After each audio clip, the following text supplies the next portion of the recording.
Hello, friends. It's Nancy from Astrology and Angel Mediums today with another deck review. Today, I wanted to talk about this deck, the Modern Spiritual Latina Oracle, and I'm going to link the creator down in the description box. It's from Jasmine, and she is an amazing, amazing person. She runs Esoteric Essa. So this deck, I've had it for a couple of years, and you may have seen this in some of my card readings as well as in my Decks That I Love series. And I wanted to kind of talk about this deck because I don't see a lot of people using this deck. And as someone who is a Latina, I really love having decks that kind of call back to my culture, to my heritage, that allow me to kind of connect in different ways. And plus, it is a wicked cool looking deck with this like holographic design. The reason why I love this deck, it's one that I probably wouldn't have been like, oh, that's a deck that I really need. And it has become such a beautiful part of like every single reading and practice that I do within, with my in-person clients, with people online when they book online with me in different ways. I love using it for like pick-a piles just because the imagery is so cool. And it is a collage style deck, which again, I know for a lot of people that's not their favorite, but I just love the imagery and how everything is really put together. There's like this cosmic kind of vibe to it. And then these like ancient like depictions of things. And then there's also this like modern aspect to it that's just really unique and that I have really grown to love in so many different ways. And I just love the way that you can just use this without a guidebook because it doesn't come with a guidebook. So if you're somebody that is looking for a deck with a guidebook, this is not it. I don't think that it's ever come together or come with some sort of guidebook. I don't even remember. I'm like, what are these cards? So the directory is just kind of telling you what the actual cards are. So it's not a ton of cards. I think it's like 21 cards. And then there's just kind of a 28 card oracle.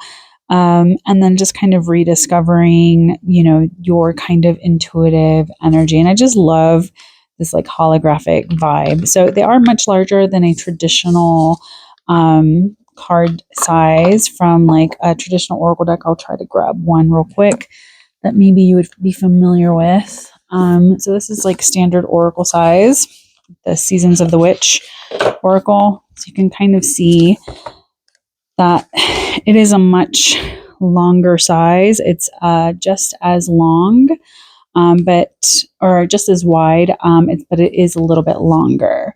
So it is a little bit of a taller card deck, but I do love it. And I have used this again for the last now maybe like 2 or 3 years, pretty much daily. And I just love the messages on here because they reflect a lot of things that are valued in my culture, but then it also talks about some of like those spiritual lessons that a lot of us talk about. And I like some of the symbolism that's like more of the modern kind of take on things.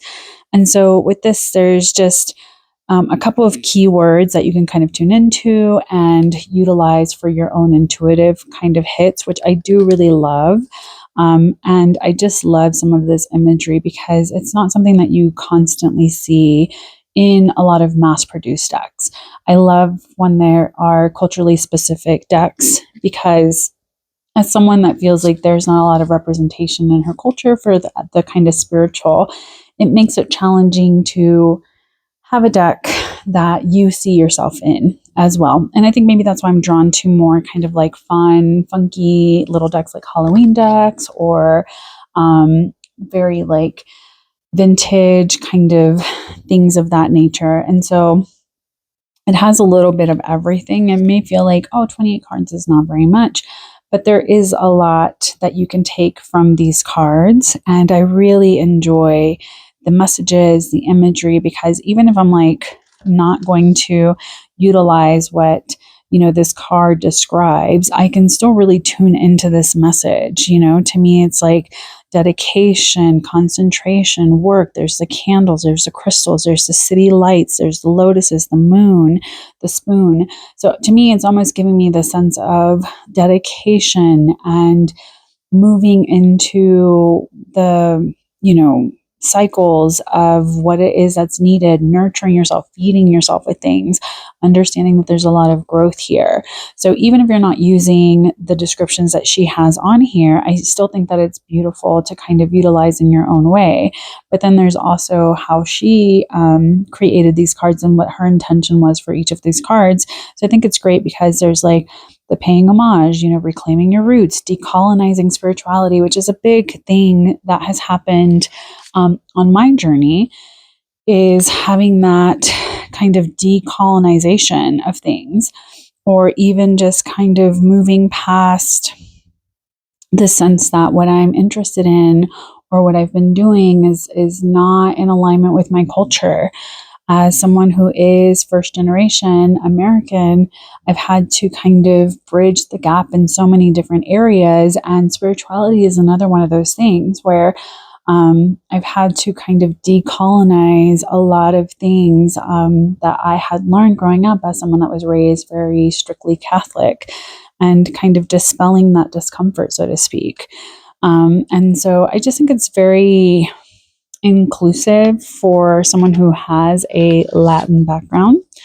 And I just think that there's also a lot of symbolism from other cultures and things like that that you can kind of take away and utilize in your readings.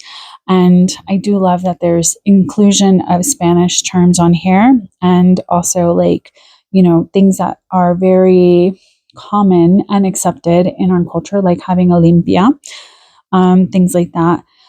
And then there's also things like this where you can kind of connect to like the moon phases and all of that. So I just think it's a beautiful deck. It's one that, again, I tend to reach for quite often due to just the way that it shows up for me, the way that it kind of allows me to tune into the messages, whether it's through the imagery or her guidance and her kind of like keywords that she's placed on there. I do think that it's a beautiful deck to kind of utilize in your practice if it is something that you've been wanting to kind of add in and use a little bit more. So let me know if you've ever heard of this deck, if this is a deck that you would use, if you're looking for things. I know that this, I think, is more independently published, so it's maybe not something that you'll see online or whatever, but I think that it's a wonderful deck to use, especially if you're looking for more of that connection. And I love this Bruja card, which just means witch, it's beautiful energy. It's a wonderful thing that talks about curanderas, which is the healer, hummingbird medicine, which is a big thing in Hispanic culture. So, and then even respira, which is just to breathe. So let me know what you guys think of this deck. Is this a deck that you've ever heard of? Is this a deck that you would use in your practice? And are you someone that has been looking for more representation within your magical tools? And if so, let me know what you're looking for. Maybe it's something I've seen around and I can kind of show you why I use it and why I feel connected to it. But thank you so much for joining me. I hope that you have enjoyed this little deck review, and I'll see you at the next one. Bye.